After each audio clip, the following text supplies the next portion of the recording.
How's it going, everybody? Alexander here, High Winds EDC, and I think it is time for a full review.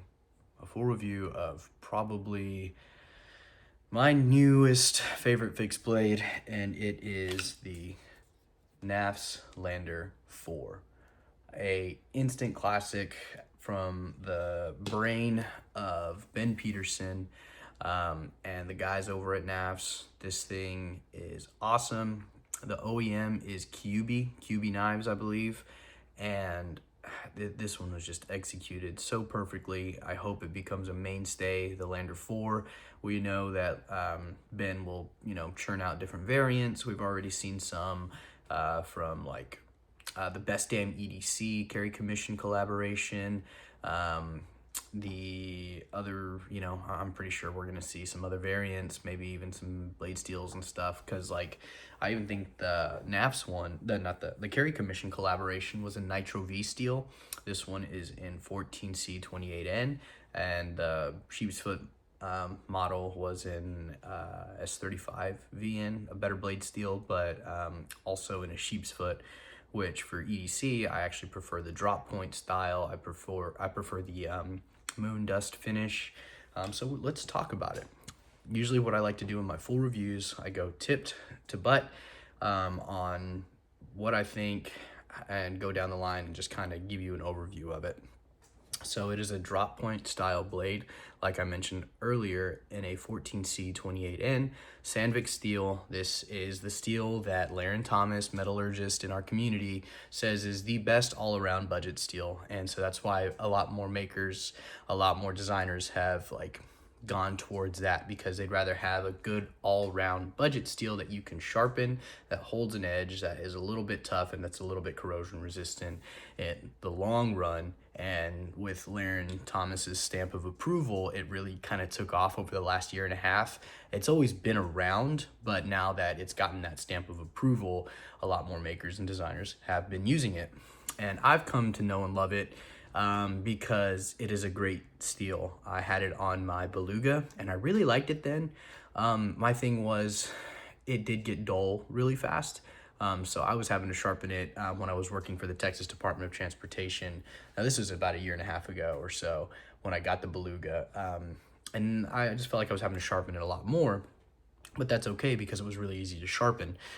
So with this guy, I feel like I knew what to expect out of it, so I was able to keep it sharp a little bit longer, not by not using it, because I used it the entire month of February. Fixed blade February is where I really got to grow a connection and get through the honeymoon phase with this knife, and the edge held up really well. Now I want to show you guys one thing, and this is user error on my part.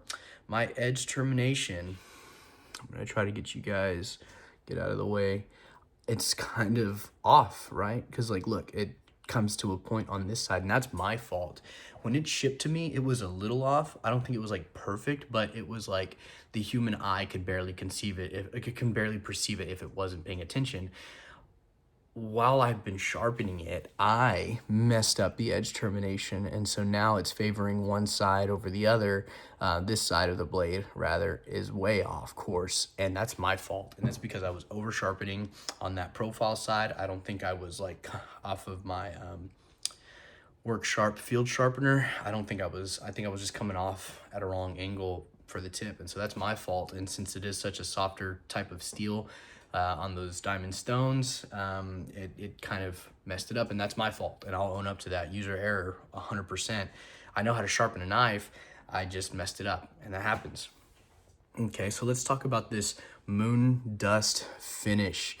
I had some gripes with it because it wore in very easily. I mean, look at the tip of that blade. I've got some marks and scratches and stuff on it. Whenever I sharpened it on, I have a work sharp flat stone. So whenever I go like that, it wore in right here, these lines right here that you can see, which is fine by me. I'm not one of those people who get too caught up in the, oh no, my knife's scratched, how do I get rid of it? No, I'm not that kind of guy. But people who are like that may see this finish as a weaker finish, and they may not really go for it. Like I said, doesn't bother me. Let's talk about the jipping. The jipping is really good. I just think it's at an awkward angle. This is a good like natural way to hold the fixed blade. But like whenever you're really like cutting into something, I wish there was some jimping up at the top. And that's been said by a couple of different makers, I believe, that they wish that there was like a little bit more jimping, or maybe that this jimping went all the way up a little bit higher.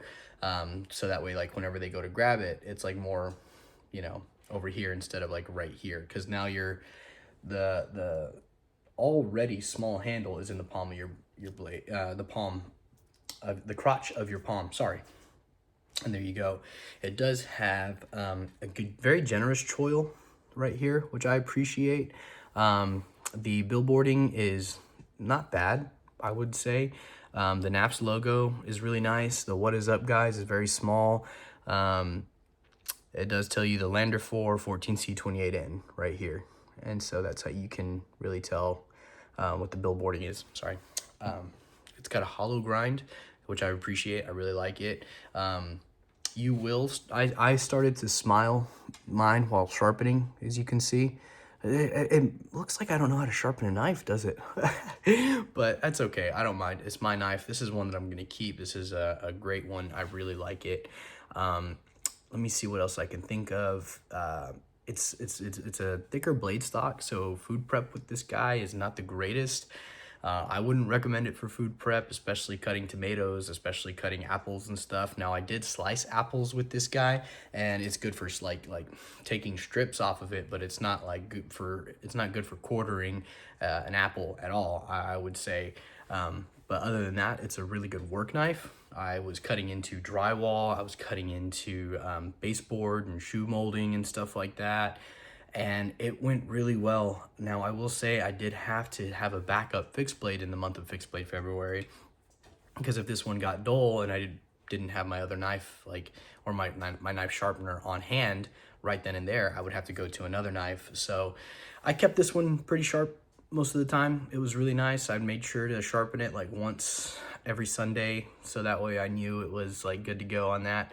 So yeah, not good for food prep. I will say the micarta on this thing is phenomenal. I really like it. This is some of the better micarta, and it's already starting to like really patina very nicely for me, especially like right here. That's where it's like really starting to patina where my fingers are. I really like it. The hardware, very minimal. I really like it. You can do, like, I heard somebody say you can unscrew these with a penny. So if you didn't have like a flathead to break it down or whatever, you could always use like a small coin of some sort. Obviously, really good for like aftermarket skills, you know, those folks who are into that, people like Carbodize, people like, let's see, Rocksteady or somebody, anybody can really make a new set of skills for this guy, and it'll go a long way. So you could have like one knife for life, and you can change it up however you want to. I've seen people come up with thicker scales. I've seen people do like a CNC, like a 3D printed material and stuff. I've seen people laser the micarta scales, which I might actually get mine lasered. I really like the designs and stuff that some of these laser people do. It came with a black paracord wrap or lanyard. I immediately switched it out to a leather one, and of course this booster bead, which is very well thought out, because like that's like, it's where your finger goes whenever you want to get a 4-finger grip for like a piercing task of some sort. Most often than not, I was grabbing it like this and doing some draw cuts on like a piece of wood profile or something like that, and the belly is very generous for those kinds of cuts. And whenever you're doing a pull cut, it's a really small knife that you can move, and you're not gonna like, there's not so much blade that you're gonna like cut yourself or something like that, and I really like that. This knife is like the darling of my collection right now. My EDC still revolves around the Lander 4. I really like it. So I go to work, I put it in my Kydex sheath that it came with. It goes on the small of my back, and I will carry this as my utility blade now that fixed blade February is over, and that's my carry for work. I don't carry a folder to work anymore because I need more of a utility blade for cutting drywall. It's better for cutting down pallets and stuff like that. This guy's still really good to have on hand in case you need like a real knife. I do insulation work every now and then. in crawl spaces. So I think it's better to have a fixed blade for doing insulation work than a utility knife. Now, I could be wrong about that, but it's still really good to have. I also carry it in this DP steel and leather sheath. I really like it. Like, the profile is really nice. There's not a lot of blades sticking out. You can still pick it up by the lanyard and you're good to go. So those are the two ways that I carry it. I recommend getting one of these sheaths for it, or if you can, a Paradrop universal fixed blade sheath.